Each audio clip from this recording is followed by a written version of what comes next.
Assalamualaikum warahmatullahi wabarakatuh. Kami dari kelompok 5 patofisiologi yang beranggotakan Famela Yustika Rizky, Kurnia Dwi Lestari, Lisma Rianti, Rahmayani, dan saya sendiri Yori Yunita Sinulingga. Baiklah, kami akan membahas patofisiologi sistem urinari. Sebelum kami membahas penyakit yang disebabkan oleh sistem urinari, kami akan menjelaskan apa itu pengertian dari sistem urinari. Sistem urinari atau sistem perkemihan adalah suatu sistem di mana terjadinya proses penyaringan darah sehingga darah bebas dari zat-zat yang tidak diperlukan oleh tubuh dan menyerap zat-zat yang masih dipergunakan oleh tubuh. Zat-zat yang tidak dipergunakan oleh tubuh akan larut di dalam air dan akan dikeluarkan berupa urin dari kemih. Nah, pengertian dari sistem urinari lainnya adalah suatu sistem kerjasama tubuh yang memiliki fungsi utama untuk mempertahankan keseimbangan internal atau homeostasis, yang mana untuk membuang produk yang tidak dibutuhkan oleh tubuh dan yang banyak fungsi lainnya. Nah, susunan dari sistem urinari ini terdiri dari sepasang ginjal, sepasang ureter, sepasang kandung kemih, dan sepasang uretra.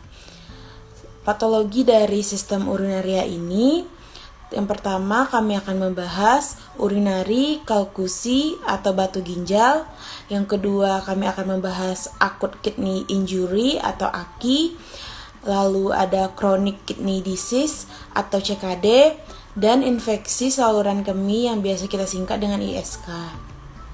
Nah, batu ginjal.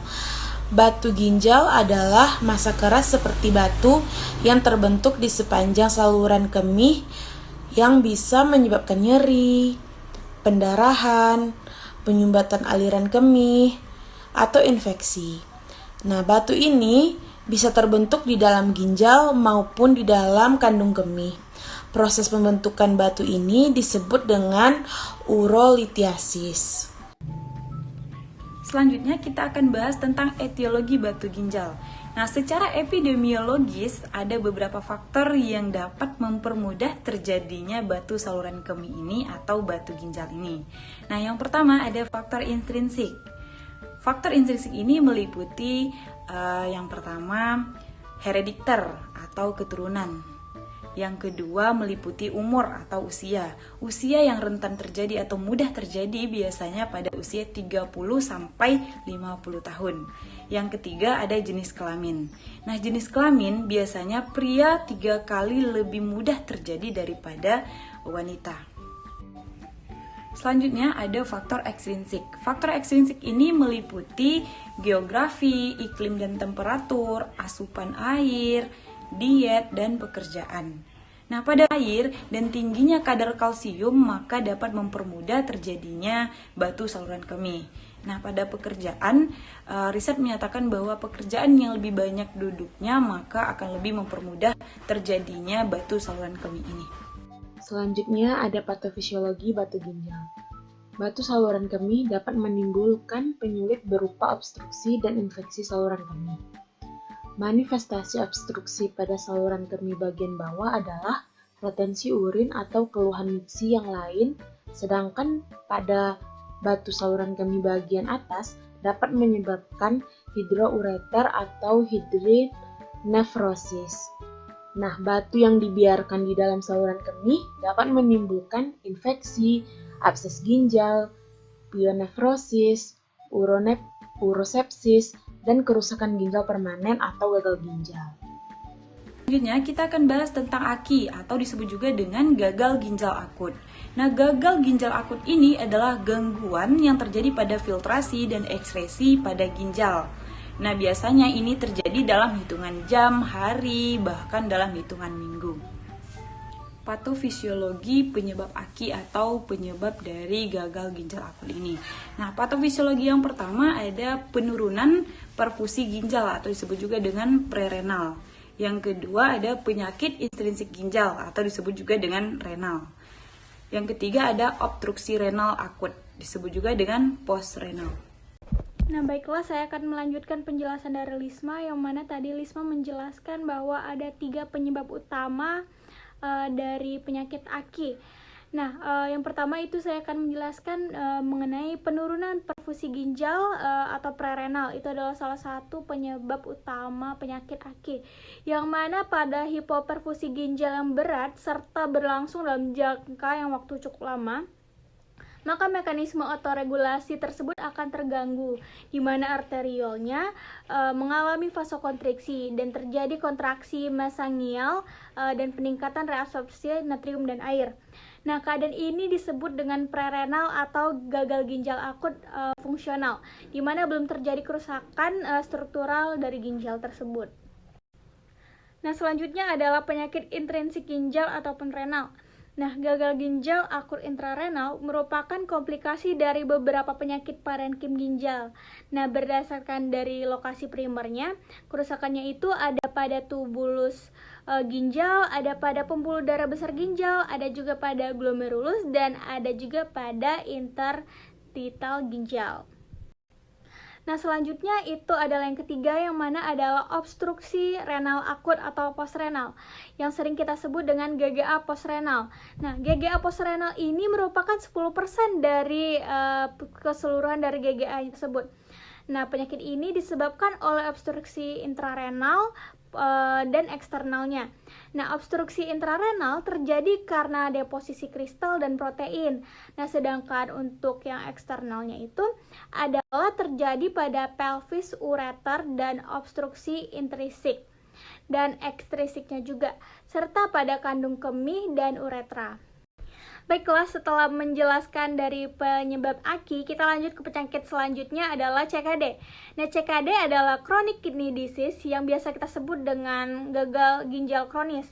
Nah, gagal ginjal kronis ini adalah kegagalan fungsi ginjal untuk mempertahankan metabolisme serta keseimbangan cairan dan elektrolit dalam tubuh kita, yang mana mengakibatkan destruksi struktur ginjal yang progresif dengan manifestasi penumpukan sisa metabolit di dalam darah. Baiklah teman-teman, saya Rahmayani akan melanjutkan penjelasan dari teman saya, yaitu tentang etiologi CDK atau gagal ginjal.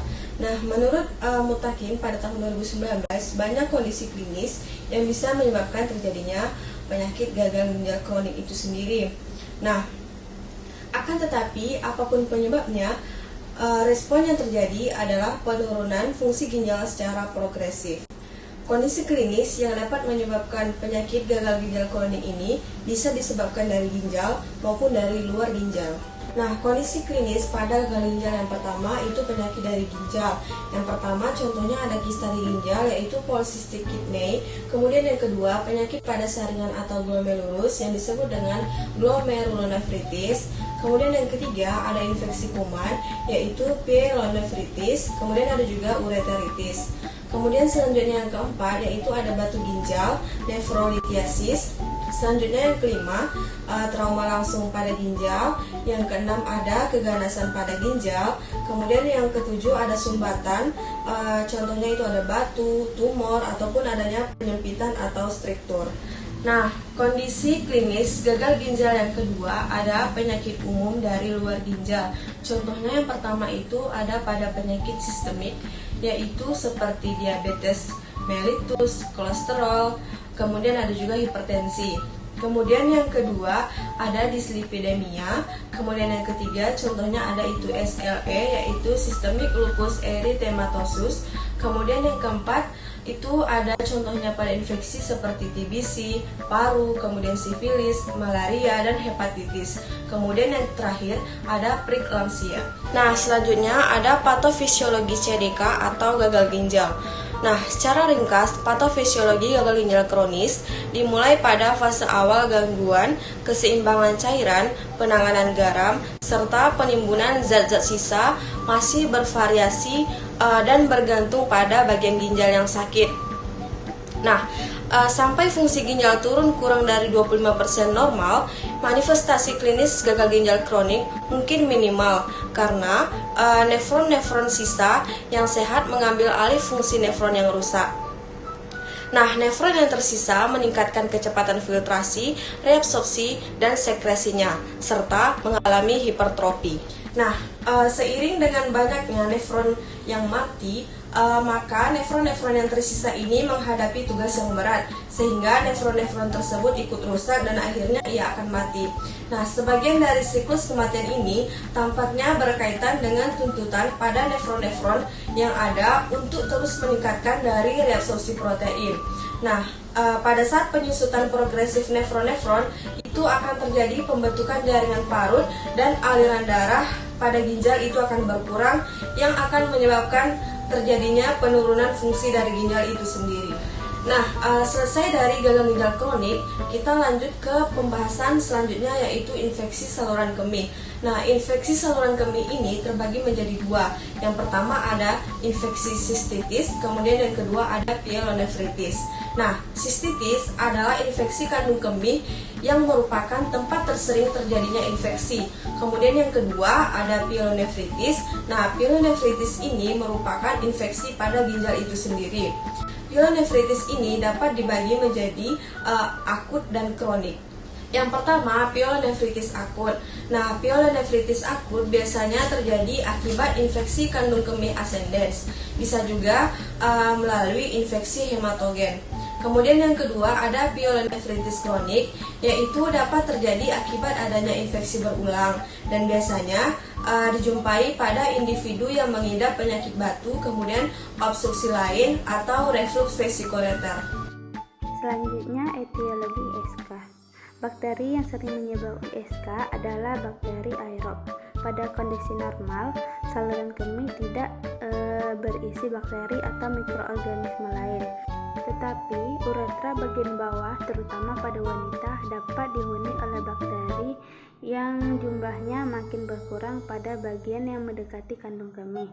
ISK sebagian disebabkan oleh bakteri, namun tidak menutup kemungkinan disebabkan oleh jamur dan virus. Infeksi oleh bakteri gram positif jarang terjadi dibandingkan dengan infeksi yang disebabkan oleh bakteri gram negatif.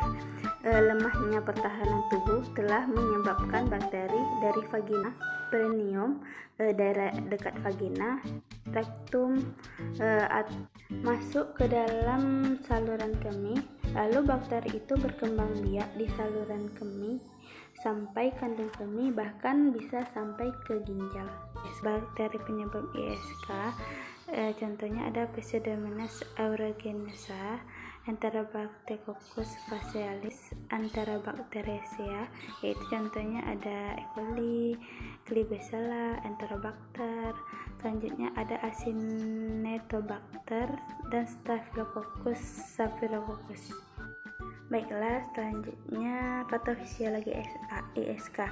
Bakteri masuk ke saluran kemih manusia dapat melalui beberapa cara, yaitu penyebab endogen, yaitu kontak langsung dari tempat infeksi terdekat, seperti hematogen, limfogen, eksogen, sebagai akibat dari pemakaian kateter atau sistoskopis. Dua jalur utama masuknya bakteri ke saluran kemih adalah jalur hematogen dan jalur ascending, tetapi ascending lebih sering terjadi. Manifestasi klinis ISK yaitu asymptomatic bacteria, acute uncomplicated cystitis, recurrent infection in women, acute complicated pyelonephritis in women, complicated otitis in both sex, dan catheter associated otitis. Pemeriksaan diagnosis ISK yaitu bisa dilakukan di laboratorium. Yang diperiksa ada urinalis, bakteriologis, makroskopis, mikroskopis. Biasa juga di radiologi diagnosa yaitu USG, intravena filarografi, CT scan, urologi, MRI.